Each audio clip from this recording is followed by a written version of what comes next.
Dear listeners, we would love to get to know you better. Please write in the comments which country and city you are watching us from. Thank you. Peter sat in shock as he listened to his fiancée finish her statement. His anger surged through him. Pete had been driving to the show for their regular day out when he asked Polly if she wanted to take a week and go camping with him after her college classes ended next month. Polly replied, "Pete, you know I'm leaving the day after classes are over.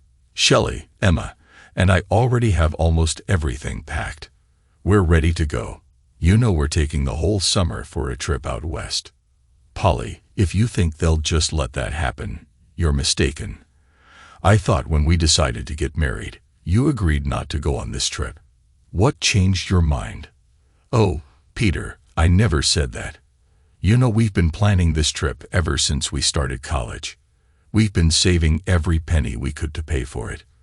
But we'll still have to work some during the trip unless we find someone to help cover the costs.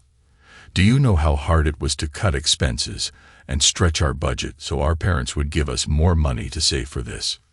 Peter, feeling betrayed, responded, "Polly, I know how your two friends act when they're away from home.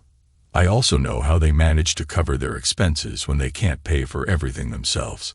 I've had bad feelings about them ever since you started those girls' nights out. I don't want you going out alone with them here, and I certainly don't want you spending the entire summer with them." Polly was furious. "How dare you talk about my friends like that? I won't let you insult them. You knew from the start, that I was going on this trip, and nothing has changed. You go on your short military reserve trips, and I trust you. Why can't you trust me the same way?" "Polly, it's different. I'm a reservist. When I'm called up, I'm on active duty, doing my job. I don't have time to think about anything else. But if you take this trip, we won't last. Even if you're not planning to do anything wrong, you'll be in situations where things can happen. And I won't be there. This trip could ruin us, and I won't just stand by and let that happen. Is that what you want? Are you trying to break up with me?" "No, Peter, of course not. You're my main man, and after this trip, we'll be even closer. We'll travel together and see the country. I'll come back, and everything will be fine. You'll always be the one for me." Peter's voice hardened. "Polly, I had better be your only man. If you go on this trip, you won't be my woman anymore. I can't accept you spending the summer like that, and then expecting everything to stay the same." Polly tried to ease the tension. "Oh, Peter, don't be silly. I told you I'll come home, and we'll be together. I don't want to argue about it anymore." The rest of the evening was a blur in Peter's mind. They had gone to the movies as planned, but he couldn't remember a thing about the film or their conversation. His thoughts were consumed by Polly, her friends, and her insistence on going on the trip. He recalled some of her remarks from the past year, things that now felt selfish and dismissive toward him. Before he knew it, the credits were rolling and the theater was emptying. Polly stood and took his hand, but they didn't stop for a snack or drink afterward like they usually did. Peter took Polly straight home, walked her to the door, and turned to leave. Polly grabbed his arm, confused. "Pete, what's wrong? We didn't stop for supper, and now you're just leaving me here. Aren't you coming in like you always do? I was really looking forward to spending more time together tonight." "No, Polly," Peter said firmly. "I'm not coming in, and I don't know when I will again. You need to decide what you want, because I can't keep doing this. But I'll tell you this, if you go on that trip with your friends, you won't see me in your house again. Think about that."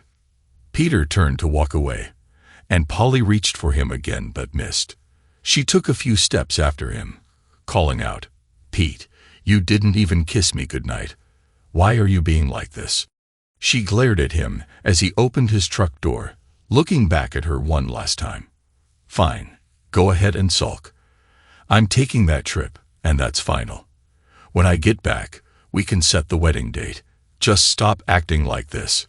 Polly turned and was closing the door to her house before Pete drove off. She looked up at her two best friends, who were watching her with grins on their faces. Emma said, I guess he didn't take it too well, huh? Polly shook her head and smiled. No, but he'll get over it. He always does when I put my foot down. Besides, he knows he can't find another girl like me.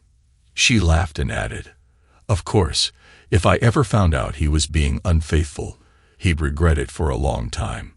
Shelley laughed and asked, and how is that attitude fair? Polly snapped back playfully, oh, shut up. You know I don't share my man with anyone. Emma laughed, teasing, you shared Jared with me Wednesday night. That was different, Polly replied, grinning. Peter's my man, and I won't share him. I'm not concerned about anyone else.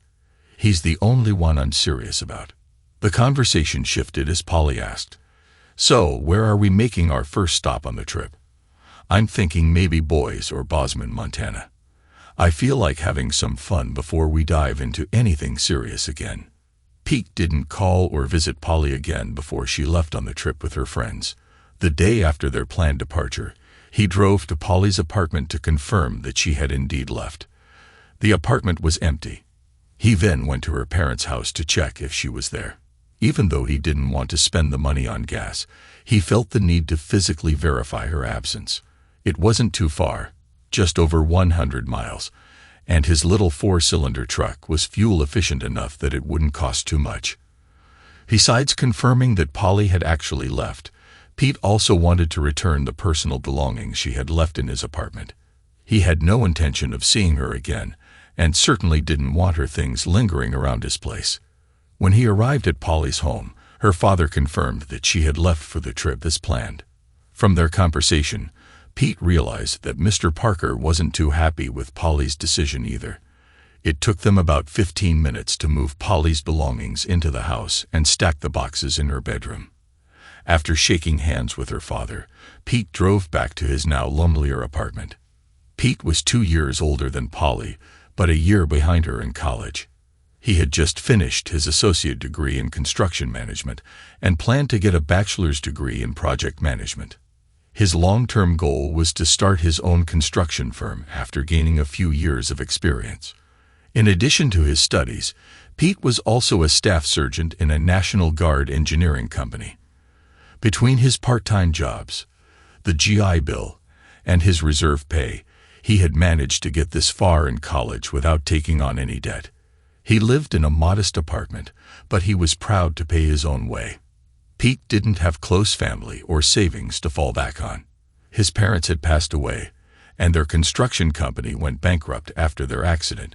The only thing Pete inherited from his father's side of the family was a small 80-acre plot of land in the country, left to him by his grandparents. The land had no house, just an old building used for storing a few pieces of outdated machinery. When Pete visited the property, he would camp out in the machine shed or by a stream near a cave. After returning from Polly's parents' home, Pete decided to terminate his apartment lease. He moved all his belongings to his piece of land and started living there, camping out and reflecting on what had happened.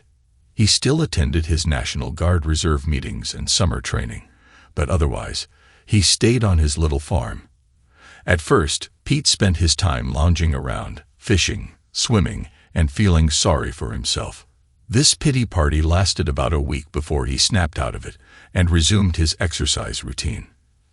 As a staff sergeant, he needed to stay in shape to perform his duties properly. After 3 weeks of living this simple life, Pete grew restless. He wandered into the old machine shed and looked at the equipment stored there. He knew the old tractor would still start. He'd used it often enough to clear brush and grass around the property. It was still early enough in the season to plow some ground and plant a late crop of soybeans. He knew he'd have to hire someone to harvest them, but it would give him something to do, and maybe even make a little extra money. Pete hooked up his plow and headed for the field. He had only made a few passes when one of his neighbors pulled up and stopped. The neighbor got out of his truck and watched Pete work for a while before walking over. When Pete stopped the tractor to talk, the man asked, "Why are you plowing?" These days most people just spray to kill the weeds and use no-till planting in the crops. It saves time and money, adds humus to the soil, protects against erosion, and helps retain moisture. With the weeds out there, I could loan you my machinery if you want. Just remember, if you break it, you have to pay to fix it." "Well, I don't know, Mr. Jeffers. I haven't done no-till before, so I wouldn't know how to start," Pete replied. Mr. Jeffers chuckled. "Well, with the weeds that tall, you should probably bush hog first, then use Roundup to spray and kill the grass and weeds. After that, you can use my no-till drill like you would your old drill to plant the beans. Make sure to get Roundup ready seed so you can spray again once they come up, and you're all set. If you decide to do corn or wheat next year, you can do it the same way." Pete thought about Mr. Jeffers' advice the rest of the evening. It would definitely save him a lot of time and fuel to try no-till planting. He decided to give it a shot. He had an old spray rig he thought he could get working, and he knew his bush hog would still function since he used it often enough during the warmer months. Early the next morning, Pete began cutting the field with his small equipment. It took him 4 days to finish, but he stayed committed. Once he was done, he hooked up his disc to smooth out the area he had plowed. Then he went to the neighbors to ask about borrowing the no-till planter. He had already purchased the seed for his crop. When Pete drove up to Mr. Jeffers' house, he found him working in his machine shed on a tall, heavy-duty drill. Pete grinned as he got out of his truck. He walked up to Mr. Jeffers and extended his hand for a shake. "Good morning, Mr. Jeffers. If you're still willing to loan me your no-till drill, I'd like to take you up on it. I want to no-till my beans this season and see if it's better and cheaper than planting the old-fashioned way. I guarantee it's a lot easier and cheaper to no-till," Mr. Jeffers replied. "And please, call me Dan. You're all grown up now and a man in your own right. We're neighbors and friends, so no need for the formalities. I hear you're a sergeant in the reserves too. Want me to call you Sergeant?" Pete laughed. "No way. I'm not a sergeant out here. I guess I am, but since you're not in the military, I prefer you just call me Pete." "Fair enough. Now let's get this drill over to your place and get you started. I'll help you hook it up and show you how to use it. I'll stick around a while to make sure you're set." Even with the late start, Pete only took part of 2 days to get the beans drilled. He made sure to clean up the drill before returning it to Dan. His next task was to find the funds for fertilizer and get it spread on the field. Before doing that, he took several soil samples across the field and brought them to the county agent for testing to determine the right mix of fertilizer and lime to apply. To his relief, he found that he didn't need to apply any lime, just a small amount of fertilizer. He purchased the fertilizer at the local co-op and used one of their spreaders to apply it to his field. After almost 2 weeks of hard work under the sun, Pete finally found a moment to sit in front of his cave and relax. He was proud of what he had accomplished and looked forward to harvesting a cash crop in the fall. As he sat back, he listened to the small stream running down the hillside beside his cave and could hear cattle lowing in the distance, along with the sound of machinery working in one of the neighboring fields. In this peaceful setting, Pete's mind wandered to Polly. He couldn't help but wonder what she was up to and whether she was enjoying herself as much as he suspected she would. That thought gnawed at him. He knew he might never find out what Polly did during her trip unless she or one of her friends let something slip. He still wasn't sure how he would feel when she returned. Part of him thought their relationship was over, but there was a small chance it might not be.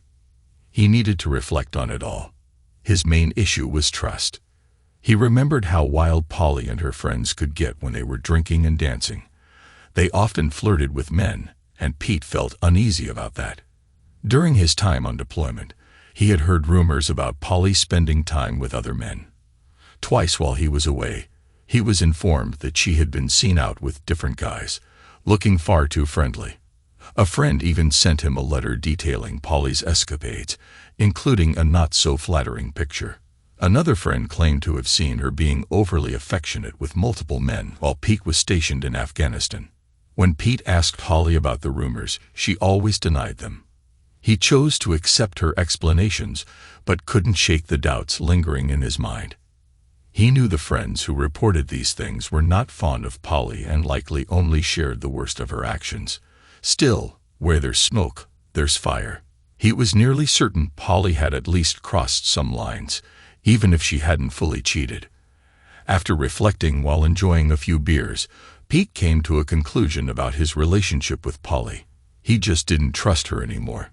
He wasn't even sure he still loved her. If he truly loved her, the pain of what he perceived as her cheating and taking that trip would have hurt more.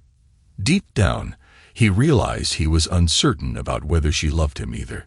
She certainly didn't seem to respect him based on her actions and cutting remarks. Pete decided it was time to move on. He would not search for Polly when she returned.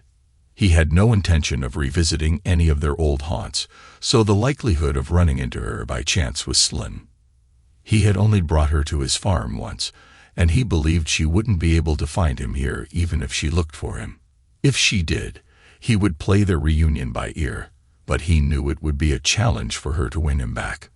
As the summer progressed, Pete continued to work around his little place. If he wasn't busy with the reserves, he was on the farm. He converted a garage bay in his machine shed into a small workshop for his machinery. He plowed and planted a small garden to grow some of his food for the summer.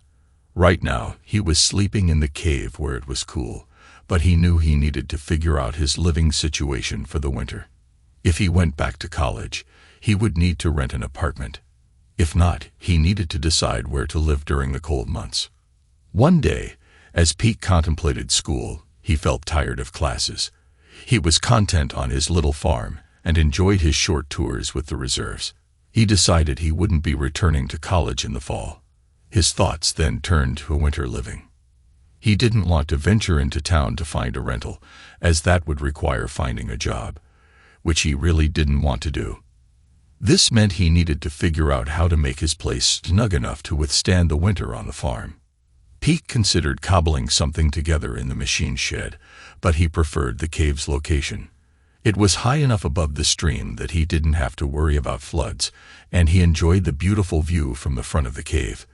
He decided to use some old concrete blocks and stones to build a wall across the front of the cave. He had already installed electricity, one of the first things he did after inheriting the farm from his grandparents. Running lines 150 feet from the machine shed so he could have lights in the evenings. The cave's opening was approximately 30 by 15 or 20 feet, with a height of about 10 feet. He figured he could gather enough stone and blocks to wall it off easily. The floor wasn't perfectly level, but he could even it out with a little concrete in strategic spots. Early the next morning, he went to town and made the necessary purchases to get started. He ordered sand and gravel for the concrete and mortar, and took home cement along with some building materials. He also ordered a steel door for the front, 2 triple-pane PVC windows, lumber, and metal roofing for a covered porch. Pete chuckled to himself, realizing he couldn't really call this a true cave. It was more like a large overhanging bluff, only about 30 feet deep, with the back 6 or 8 feet too low to stand in. Pete planned to close off the rear of his home, where the wall would be 6 feet tall, and he would add another steel door for access to the back area, which he could use for storage if needed. The next day, when his building materials were delivered, Pete wasted no time. After laying out his proposed walls, he began hammering drill holes into the rock and placing rebar. He formed and poured concrete to level the area for the stone wall and the cave floor. Once that was setting up, he measured and poured a stem wall for his little porch. Luckily, the drop-off in front of the cave required only a wall 30 inches high at its highest point. After the concrete was dry enough to remove the forms, he filled in under the porch floor with river gravel and mixed and poured concrete for a 30 by 12-foot porch in front of his cave home. All this work took him a week to complete, which would have taken even longer without the front-end loader on his small 45-horsepower tractor. On the day Pete began pouring the concrete for the porch floor, his neighbor across the small stream started cutting hay in the field. When Pete took a break, he watched the tractor go around and around, impressed by how quickly the hay was being cut. He couldn't recall ever seeing the man on the tractor before and wondered if it was a custom operator or hired help. That afternoon, after the field was cut, the tractor drove to the stream and stopped just across from where Pete was working. The operator got off the tractor and limped toward the stream. As they walked, they removed their shirt.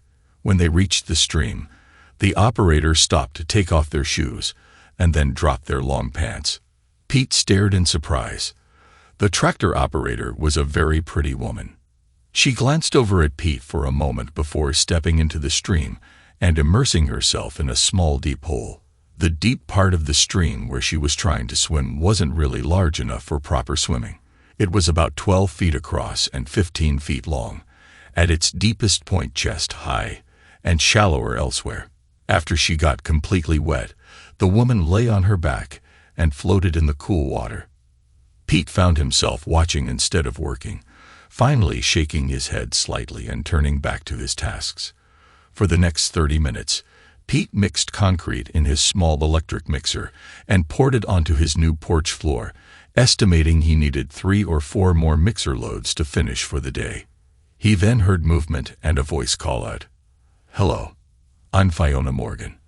I know it's none of my business, but what the heck are you doing to the old cave here?" Pete replied, "Nice to meet you. I'm Pete Johnson. I've decided to turn the front part of the cave into my home. I'm pouring the front porch right now. I really need to keep working until I get the concrete poured.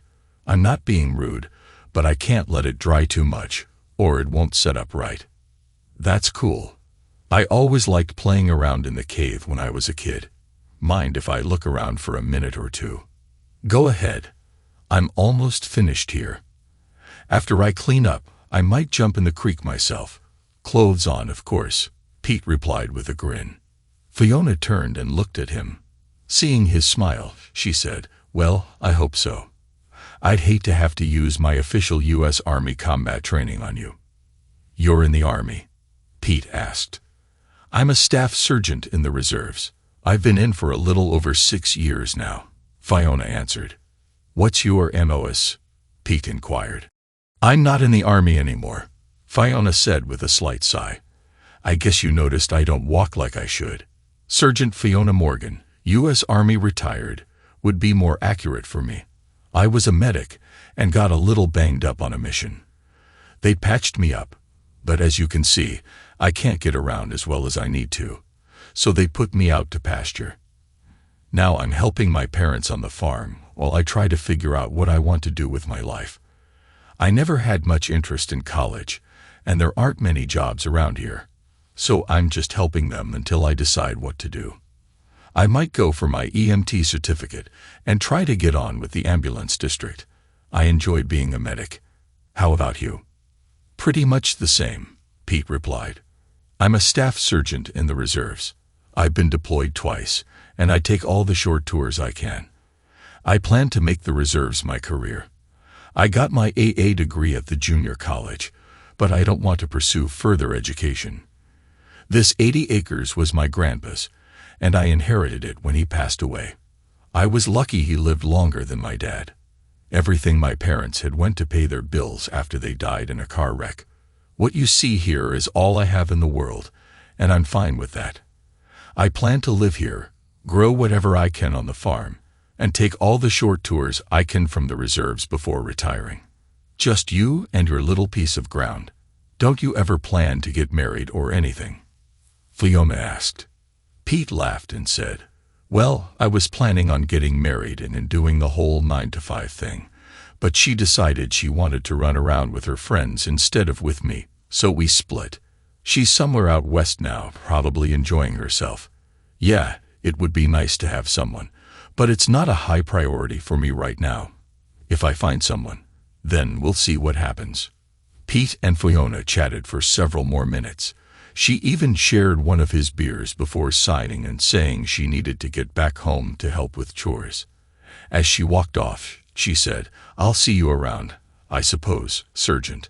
I hope you don't mind if I come by now, and then to soak in the creek." "No, it wouldn't matter if I did. It's your creek too. Your family's land borders the south side, so you have just as much right to swim in it as I do. Pete grinned. Besides, I like the view when you're washing off the dust. It might be good if you made a little noise when you come down, though. I've been known to swim without anything on. Fiona turned and grinned back at Pete. I've been known to do that too.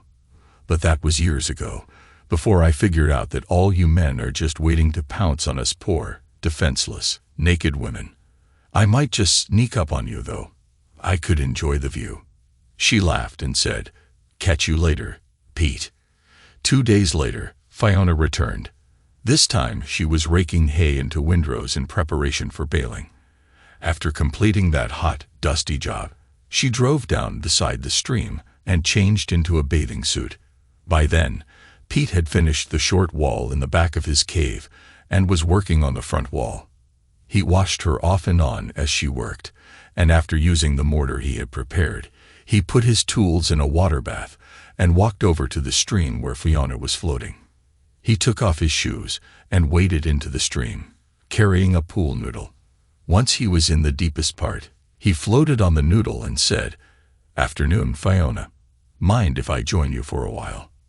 Fiona smiled and replied, Not at all. How's it going, Pete? The two young people visited for several minutes, but then Pete decided he needed to return to work. He invited Fiona up for another beer before she left. Those 2 days seemed to set a precedent for the rest of the week. After finishing her day's work in the field, Fiona would meet Pete at the swimming hole, and they would talk. After her swim, she would come to Pete's place, enjoy a beer or two with him, and admire the work he had accomplished while she had been away. Pete's little home took shape rapidly. Inside the cave, he had a 2-room setup, and he even managed to pipe in water from the old well and set up a bathroom inside. He faced quite a challenge breaking through enough rock to install the water and drain lines deep enough to prevent freezing, but he was proud of his accomplishments. The room under the natural rock measured 24 by 15 feet. He placed his bed in the far rear of the small room, built a kitchen area on one side of the front, and created a sitting area on the other. His bathroom was tucked behind the kitchen area. He was also pleased to have installed a small wood stove for winter heat, all for about $3,700 in building materials. After the hay was harvested, Pete didn't see Fiona as often as before, but she still came to the swimming hole at least twice a week throughout the hot part of the year. To his surprise, Pete found himself looking forward to seeing her and felt disappointed when she didn't show up. Finally, on a Wednesday, while they were floating in the stream and enjoying a beer, Pete mustered the courage to ask her out. Fiona looked at Pete in shock when he made the invitation. You're kidding, right? She asked, her surprise evident. Pete felt a bit hurt by her reaction. No, I wasn't joking. I was serious. But if you don't want to go, that's fine. I just thought we could have some fun. I'm sorry I suggested it, he added, trying to mask his disappointment. Seeing the hurt in Pete's face, Fiona quickly explained, Hey, I didn't mean to upset you.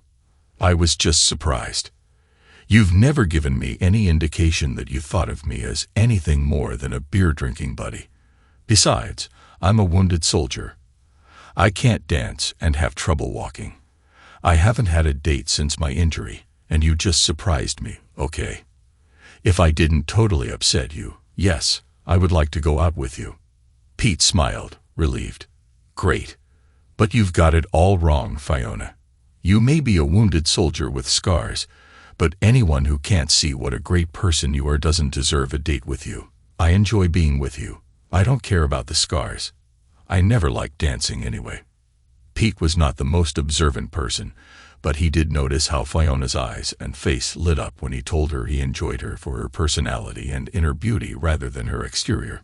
His words made her heart flutter, and she could tell from his tone that he meant every word.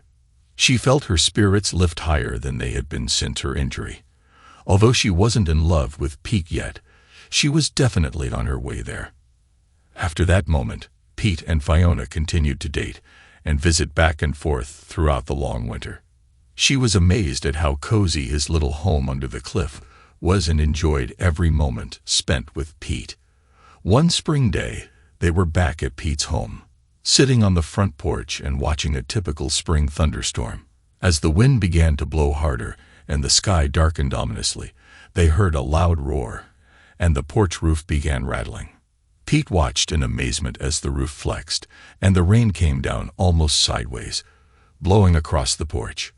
Once he realized what was happening, he grabbed Fiona and started pulling her toward the front door.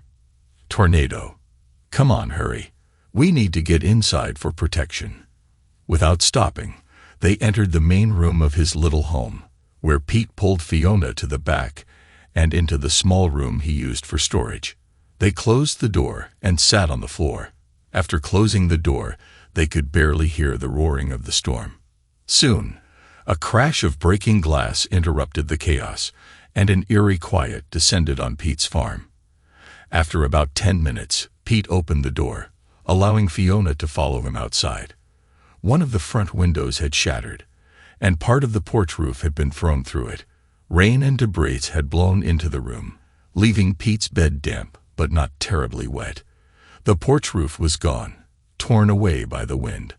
Stepping into the now softly falling rain, Pete looked toward his machine shed, which was also gone. Some of the roof had fallen onto his machinery, and many of the beautiful trees around his home were damaged, some even uprooted. Fiona came up to Pete and wrapped her arm around his waist, leaning her head on his shoulder.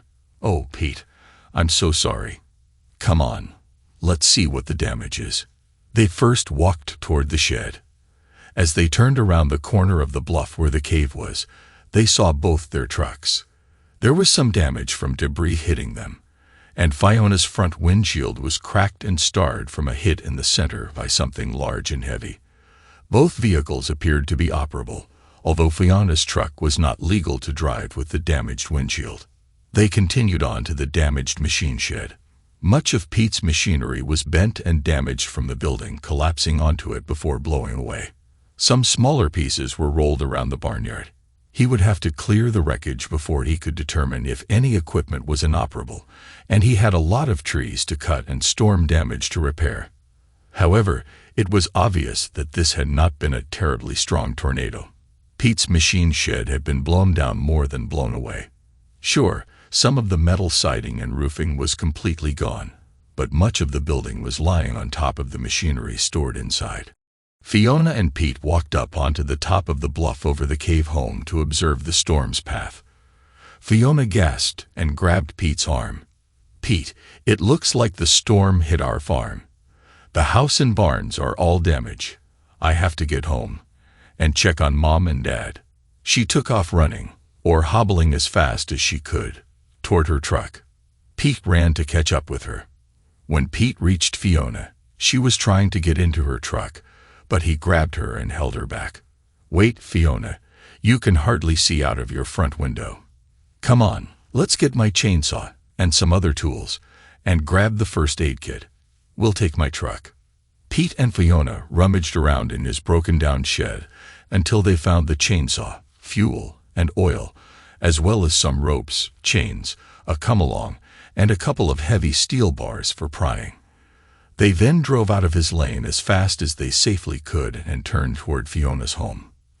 Twice they had to stop to cut trees from the road before they could proceed, which slowed them down. It took them nearly 45 minutes to drive the 2 miles to her home. They could have gone through the fields, but they would have had to cut one of the fences. When they arrived at Fiona's home, they saw that the house and outbuildings were destroyed, similar to Pete's machine shed. However, the buildings were more blown down than blown away. Fiona ran frantically around, screaming for her parents. Finally, she and Pete heard a muted yell coming from within the wreckage of the house. Pete backed his truck as close as he could, and they began clearing wreckage from the area where the noise was coming from. Fiona was crying as she frantically worked to clear the debris. A large tree was lying over one corner of the house. After they managed to cut the tree away, Pete saw a broken cellar door partly covering the steps leading down into the cellar beneath the house.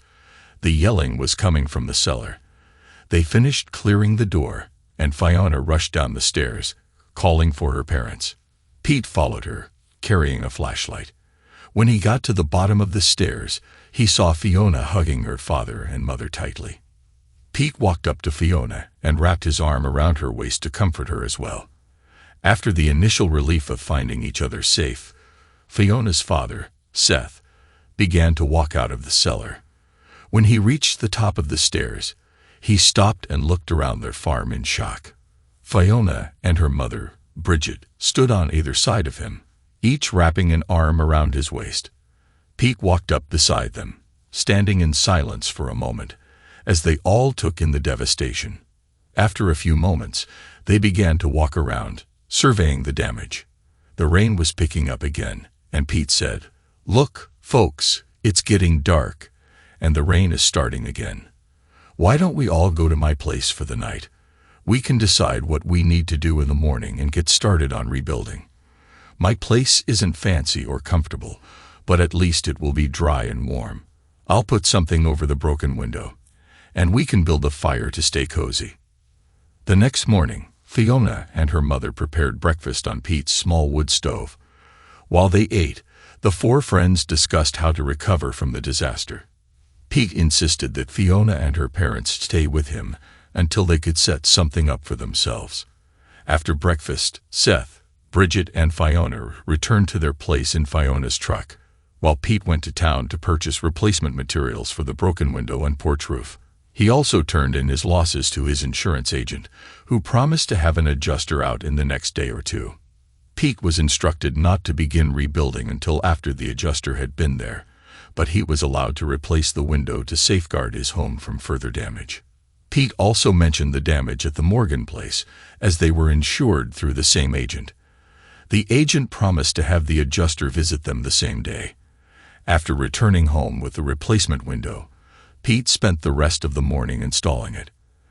After that, he worked on his machine shed until he could get his tractor out. Some of the sheet metal was bent on the tractor, but it was otherwise undamaged. Now he was thankful he let the insurance agent talk him into getting a policy that covered his equipment, as well as the machine shed and his little shack of a home. Just before dark, Fiona and her father came back to Pete's place with a mattress, refrigerator, bedding, and clothing for everyone. They also brought preserved food in the truck. Bridget had taken the family truck to town to buy groceries. They had managed to get a generator running and plugged the deep freeze in to keep their frozen food cold. Pete also got his generator out to run his electric appliances until the power company could restore service.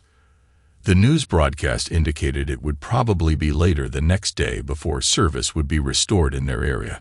The next 10 days were hectic. The insurance adjuster arrived, and Pete was awarded $100,000 to rebuild his machine shed and 2 smaller outbuildings. He was also to receive $155,000 for the damage to his machinery and $7,500 for the damage to his small home. Much of the settlement was for labor to rebuild. However, most of that would be pure profit for Pete because he intended to do almost all the work himself. With that kind of money coming to him, he decided to increase the size of his home to include a 12 by 30-foot addition. He planned to add a new porch surrounding 3 sides of the building. Although it would take more than the $7,500 he received for the damage to the house, he was committed to the project. He would use the cave portion of the home for a bedroom and the new addition for living, kitchen, and office space. He even intended to build a larger bathroom just inside the cave with access from the new addition and his bedroom. Pete got busy digging the footings for his new porch 2 days after receiving the promise of the amounts he would get from the insurance adjuster. He used scrap materials from the blown-down buildings for the formwork. He had the concrete poured and was ready to begin the construction by the time he received his check for the damages.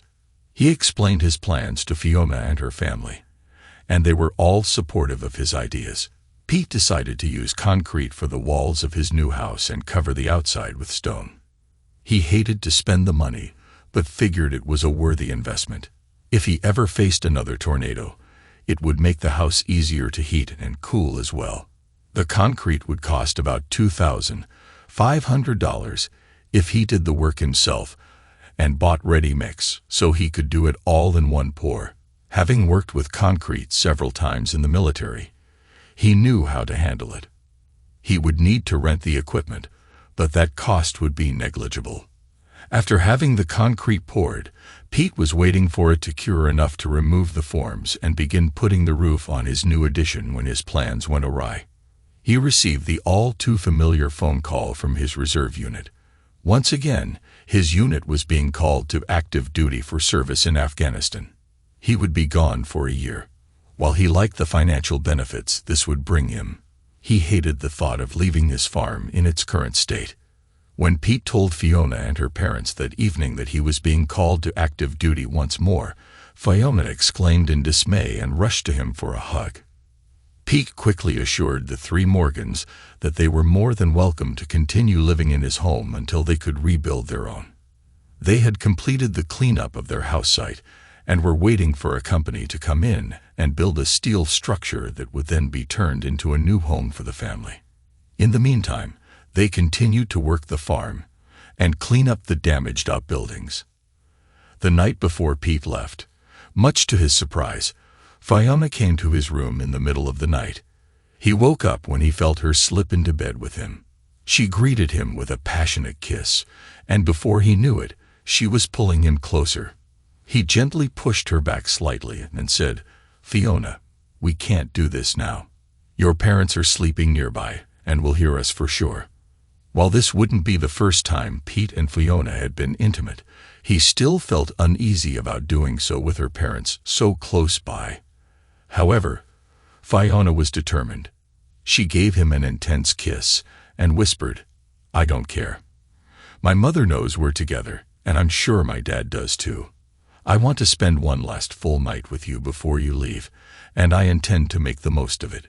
They tried to be as quiet as possible, but when Fiona reached her peak, she made enough noise that both her parents surely heard.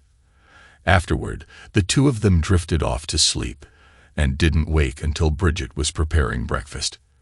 When she saw Pete rising from his bed, she poured 3 cups of coffee and placed them on the small table, grinning when a very sheepish Pete walked up to get his coffee. He couldn't bring himself to look her in the eyes. Bridget took pity on him and said, "I wondered why you two weren't sleeping together before this. I know how you feel about each other, Pete. It's fine with Seth and me. Fiona is a grown woman, and if she wants to spend the night with her partner, a man we all think highly of, then we have nothing to say about it." Finally, the day arrived for Pete to report to his unit. All 3 of the Morgans watched as he drove off to war once again. Fiona would pick up his truck after his unit deployed and return it to his farm. He had added her name to his checking account, so she could pay his bills while he was gone. She and her father would farm his small acreage during his deployment. The first 3 days at the reserve center were typical for a unit mobilization. Paperwork, and more paperwork. There were also last-minute loadouts of equipment that had to be shipped overseas with them. Much of the larger equipment they would use was already in theater, as was a significant portion of their smaller equipment that had been shipped out earlier. On departure day, to Pete's surprise, Fiona showed up with her parents to see him onto the bus. Many things were covered at the mobilization station. Medical and dental checks were done on all deploying soldiers.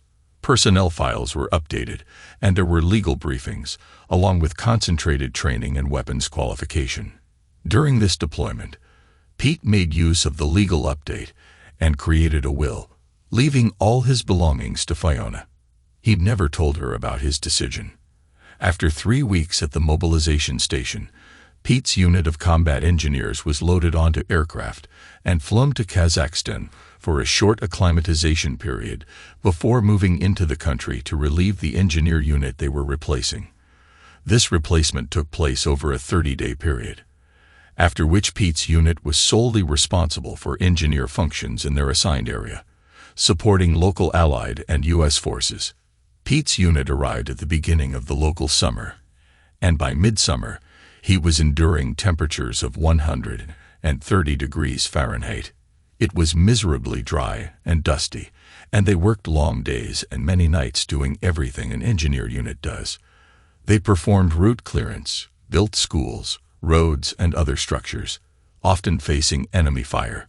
While being overworked, Pete had mixed feelings about it. He both loved and hated the experience. Many days, Pete took the opportunity to call home and talk to Fiona, and their conversations gradually deepened. As they approached the halfway mark of their deployment, disaster struck. The unit was working on a road in the mountains when they came under attack. After almost 30 minutes of intense fighting, Pete's platoon sergeant was hit, and as the next senior sergeant, Pete found himself thrust into the role. He quickly adapted to the situation, just as he became aware of the location of all platoon members when the platoon leader was also struck down. Now Pete was in charge of what remained of the engineer platoon, fighting for their lives. Noticing a decrease in the level of fire in one sector he was responsible for, Pete led a counterattack against the terrorists. He and 13 of his remaining soldiers moved into the breach, systematically working down the line of attackers. The support he had requested finally arrived, and the attack helicopters concentrated their fire in support of him and his men. Within 10 minutes of their counterattack, the terrorists began to retreat in defeat. By the time reinforcements arrived, all that was left was mopping up and treating the wounded before evacuation. After this action, Pete found himself not only gifted and highly competent in combat, but also a superb platoon sergeant in all aspects of his job. By the time he returned home, he had been promoted to platoon sergeant, E7, and awarded the Bronze Star for his leadership during the attack. Finally, the day all deployed reservists longed for arrived. They were replaced and returned to the United States, where their unit was demobilized. As has become customary in many towns when their National Guard or Reserve unit returns from deployment, Pete's unit was met by throngs of happy friends and family. To Pete's surprise, Fiona threw herself into his arms when he made his way into the crowd, hoping to find his truck waiting for him, so he could return to his small farm and relaxing surroundings. Pete almost stumbled when Fiona wrapped her legs around his hips and her arms around his chest. "Oh, Pete, I've missed you so much. I'm so happy you're home," she exclaimed. "Come on. I've got your truck. What do you want to do first?" "It's almost noon. I'd really like to get some good food," Pete replied, laughing. "What they served us was fine, but I want to hit all my favorite restaurants as soon as I can. I've missed pizza and good steaks more than anything. Right now, though, I'd love to have a pizza from the House of Pizza. It was one of my favorite places when I was in college here in town, and I've dreamed of one of their homemade pizzas almost since we got to Afghanistan. After that, I just want to go home and sleep for 24 hours, then eat some more." When they arrived at the House of Pizza, they took Pete's favorite table. He and Fiona were chatting and holding hands across the table when a very pregnant waitress walked up. She pulled her order pad from her pocket and turned to take their order, but when she saw Pete, she dropped her pad and turned pale. "Pete, oh my God, I've been looking all over for you. Where have you been? It's so good to see you again. I've really missed you." She leaned down, trying to hug him, but Pete jumped back to avoid her attempt. It had been over 2 years since they broke up, and she was the last person on his mind. "Hello, Polly," he said, glancing at her pregnant belly. "I see you found another boyfriend. Or is that a result of your running around with the friends you call skanks?" Polly left in tears and disappeared into the kitchen. Soon after, another waitress approached their table, requesting their order in a surly manner. Pete felt a twinge of unease, worried that they might do something to the pizza that would make it unsafe to eat. He remembered that Polly had a history of acting out in anger. Looking at Fiona, he said, "You know, I think maybe we should just leave. I've lost my appetite after talking with your friend in there." Without a word, Fiona stood up and waited for Pete to follow. She stepped closer and gave him a quick kiss. "Honey, I have to use the restroom before we go. It'll just be a minute." The waitress glared at Fiona, then stomped back into the kitchen. Pete stood by the front door, waiting for Fiona. After a few minutes, he heard raised voices coming from the back of the restaurant. He moved to see down the hallway and spotted Fiona and Polly facing each other. their expressions tense. Pete walked toward the women, and halfway across the floor, he heard Polly say, "I still want to know what you're doing with my fiancé, you little crippled-up tramp. I heard his unit was called up, but now that he's back, I intend to marry him. So you need to just back off." Fiona laughed and replied, "He wouldn't marry you after what you've done to him, even if you were his last chance for matrimony. I can't believe you were so foolish to leave him for your friends for a summer. I know he promised you that if you did that, he would never be your man again. What's the matter? Need a dad for your little one? When you saw Pete, did you think you could talk him into taking that role? I wonder if this is the only one you've got, or maybe you found another one on your little escapade. Now, I suggest you just trot back into the kitchen and hide, or get back to work. My man and I are leaving. And before I go, I want to leave you with some advice. I'm a retired Army surgeon, and I know how to handle situations like this. I guarantee you don't want to make me angry. It would really bother me if I thought you were trying to steal my man. You had your chance, and you blew it. Now get over it, and find another one." Fiona turned and walked toward Pete. When she reached him, she blushed slightly and wrapped her arm around his. "I'm sorry you heard that, Pete. I hope you don't think I'm overstepping my boundaries. Can we find something to eat and then get home? I really want to get out of this town." When Pete turned down the lane to his house, he noticed Fiona seemed unusually animated, almost bouncing in her seat. Her expression was a mix of excitement and anxiety. Just before they came into sight of his yard, he asked, "What's the matter with you? Why are you looking so nervous all of a sudden?" "Well," Fiona began hesitantly, "you know how you gave me the authority to write checks on your account to pay your bills while you were gone. I sort of spent a lot of your money, and now I'm afraid you might be a little upset about it.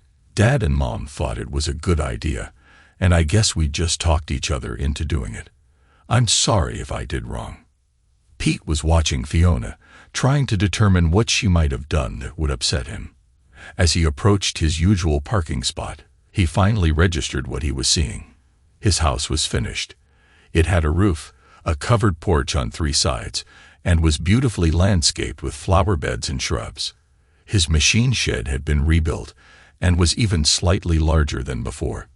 He stopped the truck, staring at his little farm in shock, his stomach clenched. From the looks of it, Fiona must have spent everything he received from the insurance, and perhaps a little more. Turning to her, Pete felt anger rising and fought to keep his voice civil. "Fiona, it looks like you spent my whole insurance check, and maybe even some of the Army pay that was deposited in my accounts. You knew I planned to do the work myself and save some of the money. I didn't want to spend everything on labor. I wanted to upgrade my machinery too." Fiona interrupted him, her voice earnest. "No, Pete, I didn't do that. I only did what you said you wanted for the house and the machine shed. I didn't pay a dime for labor. Everything here was done by Dad, Mom, and me, along with some friends and neighbors. A lot of the neighbors pitched in to help our local hero. Come on, I want to show you. I know you'll like it. Please don't get upset until you see it." Fiona pushed Pete toward his truck door, and once they were outside, she grabbed his hand and pulled him toward the house. She rushed to the door and waited for him to enter the room built on the slab that had been his old front porch. She walked to his desk, pulled out his bank book, and handed it to him, then turned on the computer. Once it booted, she loaded Quicken and showed him a report of all the expenses for the rebuilding she had authorized. Pete was shocked at the balance shown in his accounts. Fiona had only spent about half of what he had estimated it would cost to do the work himself. He sat in his desk chair, clicking through several accounts and pages of reports, then turned to Fiona. "How did you do that? You only spent a little over half what I thought materials would cost to finish the job." Fiona smiled. "Well, I sort of worked a deal with some of the suppliers. We got a lot of the materials at dealer cost or a deep discount because of your service. We told the dealers you were deployed in Afghanistan and that we were rebuilding your farm buildings that were damaged in the tornado before you left. They gave us some really great deals. when we explained that labor was being donated as a thank you for our local hero. Sometimes they even donated items or substituted more expensive materials than we ordered. Fiona looked at a shocked Pete and held her hand out to him. "Come on, honey, I want you to see the machine shed and shop we built for you too. I promised Mom and Dad we would come to their house for supper." Pete followed Fiona around his yard and machine shed, still in shock. It was exactly as he had described it when telling her about his plans, and in some cases it was even better. Fiona and her crew had even installed compressed air lines in several strategic places in the shed. There was a pit in the floor for him to work under machinery if needed, and the pit could be covered for safety when not in use. After they finished in the new machine shed, Fiona led Pete outside and pointed out that they had even cleaned up the damaged trees from the tornado. She showed him a new shed built behind his house where all the firewood had been stored out of the weather. Pete was reeling in shock when Fiona led him back into his house and showed him his bedroom. Inside, she gently pushed the door closed and turned to Pete. Moving closer to him, she wrapped her arms around him and kissed him softly. At first it was gentle, but then it became more intense as they embraced. Pete felt Fiona's warmth against him, and they shared a moment of connection. As they pulled away, Pete laid back with a sigh and pulled her close to him. Fiona rested her head on his shoulder and wrapped her leg around his thigh. Looking at Pete, she whispered, "I've missed you so much. I love you, Pete. I was so worried about you while you were over there." Pete moved his head slightly and gave Fiona a gentle kiss. "I love you too, Fiona. After being with you, I know I never loved Polly. I don't think I even knew what love was until I met you. I love just being with you, sitting quietly, working, or just enjoying each other's company. Anything I do with you is better than anything I do without you or with others." After a short nap, Pete rose from his bed and quietly moved out of the bedroom without waking Fiona. He went to the refrigerator, found his favorite drink, and stepped out onto the front porch. Taking a seat in his new porch chairs, he looked over the stream at the Morgans' hayfield while he sipped his drink. Pete sat quietly, listening to the sounds of his home. In the background, cattle lowed, a dog barked, and a rooster crowed. One of the neighbors was operating a tractor, and all of this blended with the gentle sound of the spring running down the hill beside his home on its way to join the larger stream near the swimming hole. He hadn't even thought about the fact that he was still in his pajamas. He was home, and he was comfortable. He heard the door open and turned to see Fiona come out of the house, looking radiant. He was captivated by her presence. "You're so beautiful, Fiona," he said quietly. "God, I love you." Fiona smiled, feeling emotional. "No, I'm not. I have scars now, but I love you for saying that." Pete wrapped his arm around her and pulled her gently closer. "Yes, you are beautiful, Fiona. You're all woman and put together perfectly. I'm really getting tired of you complaining about your scars. Even with those marks, you are the most beautiful woman I have ever seen. They just add to your beauty. They show your inner strength and dedication to those in your care. They reflect the kind of woman you are, and I love you all the more for them. Now, why don't you sit here with me for a while? I want to relax and enjoy the peace and quiet until I finish this drink. Then we'll go to your folks' place." During the trip to Fiona's parents' farm, Pete reconnected with his home area. He was saddened by the devastation still apparent from the tornado. Trees were horribly disfigured, and many still lay in tangled piles, rotting away. It was painful to see nature so damaged. Pete knew it was nature's way, but it still hurt. When they drove into the yard at Fiona's parents' home, he was impressed.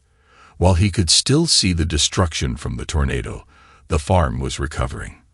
The barns were rebuilt, and the house had been restored. The trees that remained had been trimmed and were showing new growth. He thought the house looked strange, a metal box with a roof and a small porch over the door. He missed the older, well-maintained two-story house that the tornado had blown down. Pete was met in the yard by Seth and Bridget. Seth stood back grinning while Bridget wrapped Pete in a hug. After she stepped back, Seth stepped in and shook Pete's hand. "Welcome home, Sergeant. We're all glad you made it back safely. Now maybe these womenfolk of mine will quit worrying so much about you and get a full night's sleep for a change." After a wonderful meal, the four of them sat in the yard, visiting as night fell. Finally, around 9 p.m., Pete was about to pass out from exhaustion. "It's great being here with you all, but I'm just dead. I need to get home and sleep for about a week. Thank you for the wonderful meal and the nice welcome home." Pete stood to shake Seth's hand, and when he stepped back, Bridget wrapped him in another hug. Now, to Pete's surprise, she gave him a quick kiss on the cheek before stepping back, her eyes glistening. "Now you don't stay away, Pete. We want you to come back real soon." Pete smiled, then turned to walk toward his truck. Fiona hugged her mother and father, then moved to catch up with Pete, wrapping her arm around him and leaning her head on his shoulder. When they got to his truck, he opened the door and pulled Fiona close for a kiss. She stepped back and began to climb into his truck, and he watched her with surprise on his face. "Fiona, what are you doing?" he asked. Fiona looked worried and upset. "Pete, I'm going with you, honey. If you don't want me, I'll understand, but I want to be with you. Please, I told Mom and Dad I was going with you." Pete paused, gathering his thoughts. "Fiona, you know I love you, but is this really what you want? I would love to take you back home with me tonight. Nothing would please me more than to have you move in with me, but we have to think about what it would mean for your reputation here. What will your parents think? What will the neighbors think? Worse, what will everyone say? And how will they treat you if you do this? I want you to be with me more than I've ever wanted to be with a woman, but I want it to be right for you too." Fiona smiled at Pete and said, "Pete, this is right. I knew before you left that I loved you fully and completely. I wanted to have this conversation before we got here tonight, but we got busy, and I never found the way to ask. I told Polly today you were my man. I meant that. I love you and want to spend time with you. If you'll have me, I want to spend what's left of my life with you. I feel complete and serene when you're with me. When we are apart, I feel like part of me is missing. I know I'm not perfect, but I'll try to be everything you want me to be." Pete looked at Fiona for a long moment before getting into the truck without a word. After closing the door, he looked up toward the house. Seth and Bridget stood watching from where they could see the truck. Seth had his arm around Bridget's shoulder, and when they saw Pete looking at them, they both raised their hands and waved. Bridget turned slightly toward Seth, wrapped her other arm around him, and laid her head on his chest. Pete started his truck and drove down the Morgans' driveway. He stopped at the road to check for oncoming traffic, then turned toward his home. As he started moving, Fiona scooted closer to him and rested her head on his shoulder, placing her hand on his thigh as she looked up at him. When they arrived at Pete's house, they walked arm in arm to the front door. Pete opened the door and let Fiona enter before him. She turned on the overhead light, and he looked at her for a moment before moving to his duffel bag resting on the couch where he had dropped it earlier that afternoon. He began pulling things from the bag and tossing them onto the floor. Finally, at the bottom, he pulled out a pair of combat boots. Turning the right boot upside down, he shook it until a small box fell into his other hand. He dropped the boot and walked over to a puzzled Fiona, opening the box to reveal a ring. "Fiona, I love you," he said. "I've told you that several times. I wanted to do this soon, but I was hoping for a special moment. Since you're staying here with me, we should make it official. Fiona, will you marry me?" Fiona pressed her lips together, nodding her head as she held out her left hand, which was shaking slightly. Her face glowed as Pete slid the ring slowly onto her finger. After he let her hand go, she wrapped him in her arms and whispered, "Yes, Pete Johnson, I'll marry you. I've wanted to spend my life with you almost from the first time I met you. You're the first person who has treated me normally since I was injured. I fell in love with you for that, and because you treated me like an equal. My love for you grew when I realized you cared about what I thought and listened to what I said. You treat me like a friend, a partner, and yet you make me feel cherished. I love you for all you are, and for the way you treat me." Fiona smiled and continued, "Now, let's get cleaned up, and then get you to bed. We have to go over to Dad's tomorrow, and show off my ring and pick up more of my clothes." Pete looked at Fiona while he processed what she had just said. "More of your clothes?" he asked. Fiona blushed and nodded, saying, "I hope you don't mind, but I've been spending a lot of my time here. I feel more comfortable here than at Dad's new house, so I brought some of my clothes so I would have them when I needed them." Pete laughed and finished undressing before pushing her toward the shower with him. They took a quick but enjoyable shower together. Afterward, they stumbled toward the bed, feeling excited and happy. The next morning, as dawn broke, they woke in the same position, still uncovered. Pete had to use the bathroom badly, so he carefully moved out from under Fiona to head to the restroom. Once finished, he walked back into the bedroom only to find Fiona missing. He wandered into the main part of the house and found her in the kitchen preparing coffee. Fiona looked up at Pete and smiled. "Why don't you go out on the porch and enjoy the morning while I finish the coffee, honey? I'll bring you a cup when it's ready." Pete did as she suggested, sitting on the porch and watching the sun rise over the trees. Rays of light pierced through the fog rising from the stream, and he felt relaxed, listening to the sounds of the neighbors' livestock and the birds. To his surprise, Fiona walked up and handed him his coffee, smiling as she sat down in a chair beside him. Facing him, she teased him with her playful demeanor, looking into his eyes. After taking a sip of her coffee, she smiled and said, "See anything you like here, soldier?" Pete grinned and replied, "Oh yeah, I've really missed looking over the stream and your folks' hayfield." Fiona looked shocked for a moment before grinning back and teasing, "Well, I ought to go in and get dressed.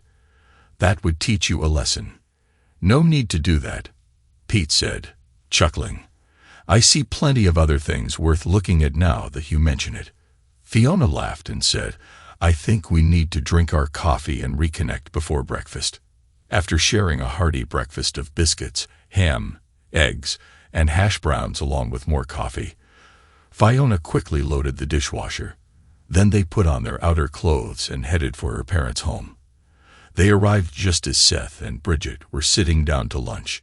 Bridget looked up when the young couple walked into the kitchen, jumped up, and began setting 2 more places at the table for them. Fiona looked guilty and said, "Don't do that, Mama. We just finished breakfast about 15 minutes ago. Neither one of us is hungry." "Fiona Morgan, whatever were you doing that made Pete wait until noon for breakfast? I thought I raised you better than that," Bridget said with mock sternness. Seth snorted and then laughed.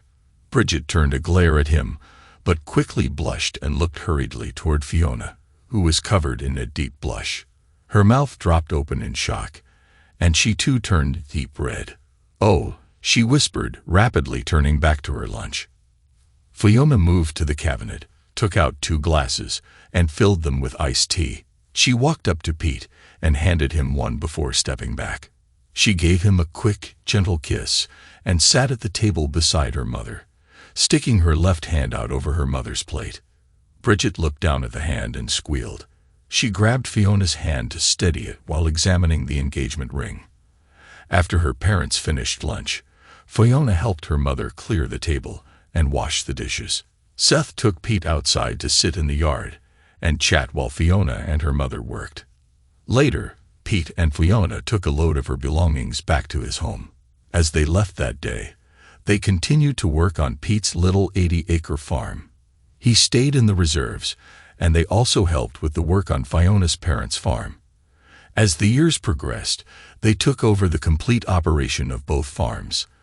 After their second child was born, the 2 families traded homes, and Seth and Bridget lived in Pete's old cave home until they both passed away. Pete retired from the USAR after 40 years as a command sergeant major, and his and Fiona's youngest son continued to operate the combined farms. In their later years, Pete and Fiona moved back into the cave home and let their son and his family have the larger main house. Throughout his life, Pete made and kept 3 major promises. He promised Polly that if she left to play around, he would never be in her bed again. He fulfilled that. He promised to love, honor, and cherish Fiona until death did them part, which he fulfilled completely. And he promised her father that he would care for his daughter, which he did every day of their long and happy life together. Thanks to everyone who took the time to listen to today's stories. If you enjoyed it, please consider liking and subscribing if you haven't already. Feel free to share your thoughts on the events in the comments below. Take care.